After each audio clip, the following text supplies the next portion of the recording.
If you want a relationship with your adult children, you better start being one of their little friends now. What's good, y'all? I'm Lonnie Appleton. If you have a couple of minutes, I have a couple of messages. Relationships are formed on bonds. Bonds are commonalities that we find with people. Every new friend that we have started off as a stranger. They ceased being a stranger because we found some sort of commonality. Because of that commonality, you two have now started coming together and building a bond. Now you must do that with your children, because presently your children are strangers. Yeah, you may know them on the surface. You may know the things that they want you to know. But have you actually sat down with your child and became one of their little friends? Now I get it, we all say it, I definitely say it. My kid says it with me, I say it so much. I'm not one of your little friends. I ain't one of your little friends. Child, please. Stay in your place. So as long as a child stays in a child's place, an adult stays in an adult place, and there's always going to be that separation between you two, you're never ever going to have an opportunity to bond. Or you will bond on superficial things. Me and my mom like to dress the same. So that's the basis of our relationship. But once your child reaches a certain age to where your conversations, where you're no longer dictating down to them, but you want to speak to them as an equal, if you never had equal conversations with them at any point in their life, they're not going to be readily open and available to having those conversations. They're going to be like, Mom, why you being so nosy? Dad, you tripping. They're going to shut you down because anytime they tried to come to you and build a bond and let you know who they truly are, you probably shut them down. Stay in your place. I ain't one of your little friends. Now, there's a difference between being a friend to your child and being one of their little friends. Being a friend to your child is creating an open space of communication. Being a friend to your child is allowing them to do some of the things that we typically would restrict them from doing, but you want to allow your child the headspace and the opportunity to bump their head while they're with you so that you can walk them through it. Too often we keep our kids restricted until they're 18. You could do that when you get up out my house. No, give them a chance to do it while they're in your house, respectfully, so that they can experience and come to you and say, this is what happened, and you can walk them through it.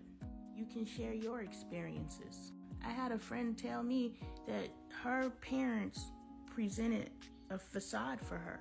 That was so mind-blowing to me, that she truly didn't know who her parents were. I don't know who my parents are because I've never asked. She didn't know who her parents were because they pretended to be other people for the children. So if you're presenting a certain veneer for your children, they're never going to attach to you.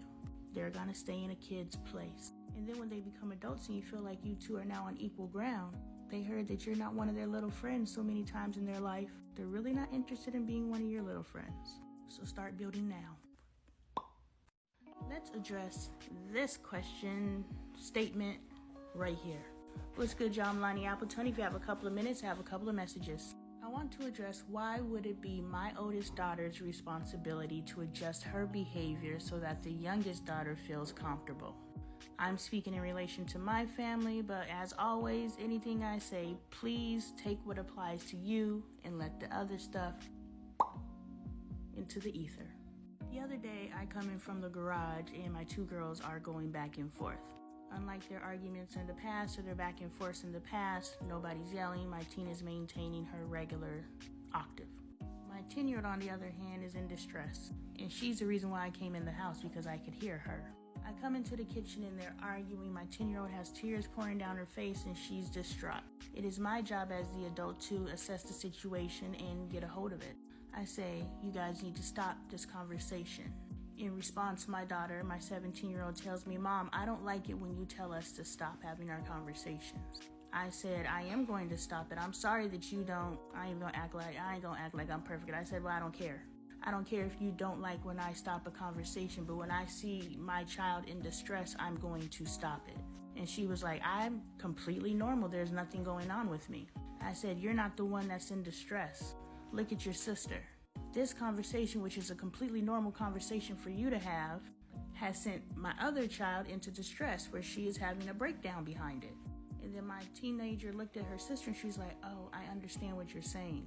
So why is it important for my oldest to change her behaviors in order to protect the emotions and the emotional welfare of my youngest child? Because irregardless of if my oldest child sees that her actions are causing my youngest child to have distress signals, it's my job as the adult to see that.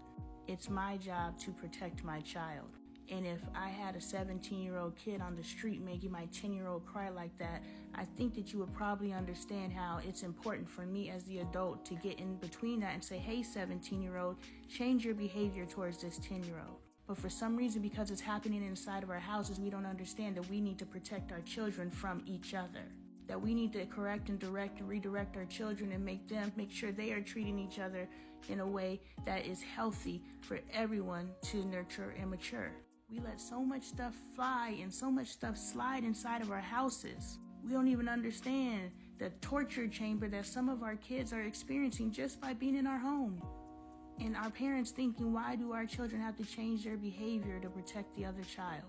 This is all love. We have to do what's necessary for all of us. And if that means altering a behavior that is causing something, a behavior that doesn't need to happen anyway, if it means walking away from a conversation and coming back, then we're gonna do that.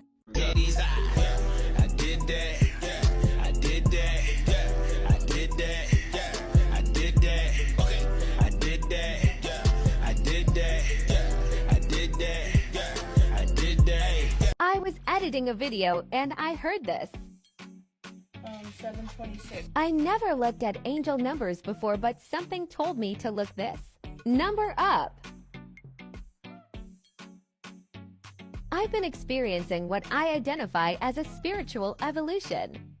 I have been hearing from my angels all day. This is confirmation.